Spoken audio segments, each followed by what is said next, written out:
Selamat pagi, selamat berjumpa kembali dengan saya Ibu Lili Andayani. Hari ini kita akan belajar dari KD 3.1 ini menganalisis hubungan struktur dan fungsi gen DNA kromosom dalam penerapan prinsip pewarisan sifat pada makhluk hidup. Ya, materinya tidak banyak. Mari kita lihat.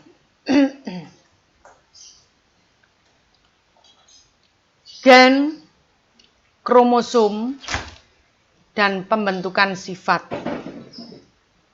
Ya. Apa itu DNA, apa itu gen, apa itu kromosom? Di sini pengertiannya.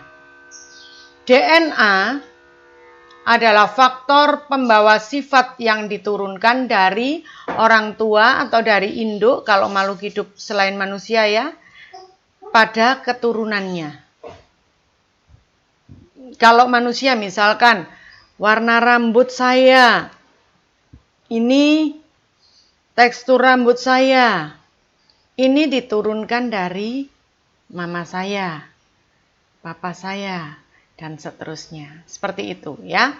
Dan ini yang menurunkan itu adalah DNA, faktor pembawa sifatnya.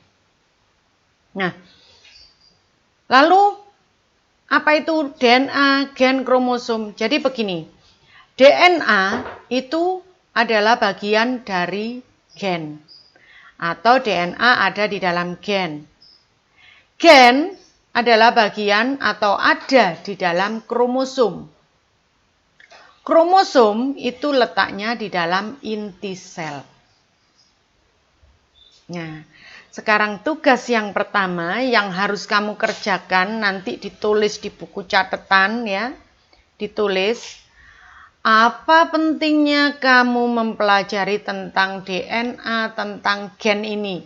Untuk kehidupan itu apa fungsinya? Apa pentingnya? Ya, ini dicatat, lalu nanti dikerjakan tulis tangan. Berikutnya, masih mengenai yang tadi ya, DNA, gen, kromosom, dan inti sel.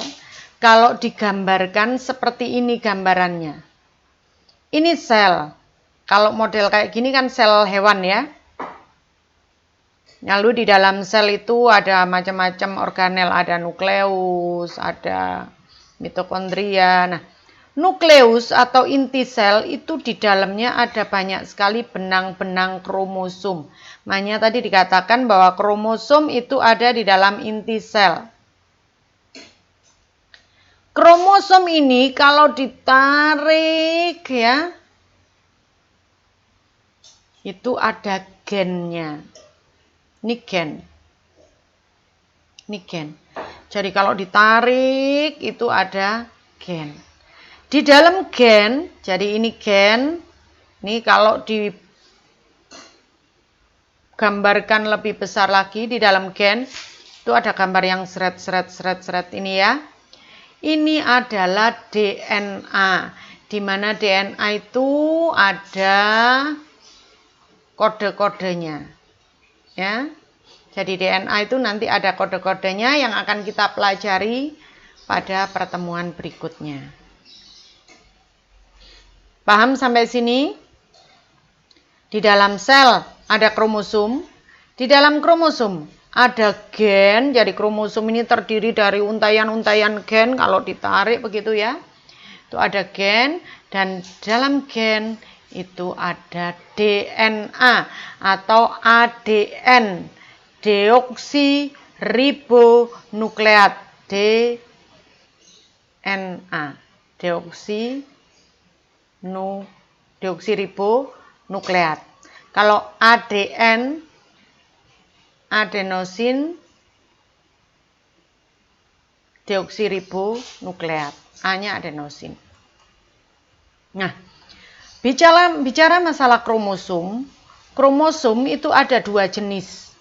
Kromosom tubuh disebut dengan autosom, dan kromosom seks atau kromosom kelamin disebut dengan gonosom. Ya, Kalau gonosom itu ada XX, ada XY. Kalau XX berarti kromosom seks pada wanita. Kalau XY itu pada laki-laki. Sedangkan kromosom tubuh atau autosom ini mengendalikan sifat tubuh, misalkan warna mata, warna rambut, tekstur rambut, warna kulit, tinggi badan, dan seterusnya. Nah, baik kromosom tubuh maupun kromosom kelamin itu berpasang-pasangan. Ya, berpasang-pasangan yang disebut dengan diploid.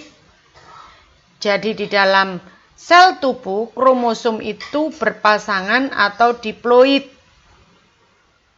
Contohnya, manusia kromosom itu jumlahnya 48 biji. Atau kalau berpasangan disebut dengan 24 pasang. Sorry, ini bukan 23, tapi 24 pasang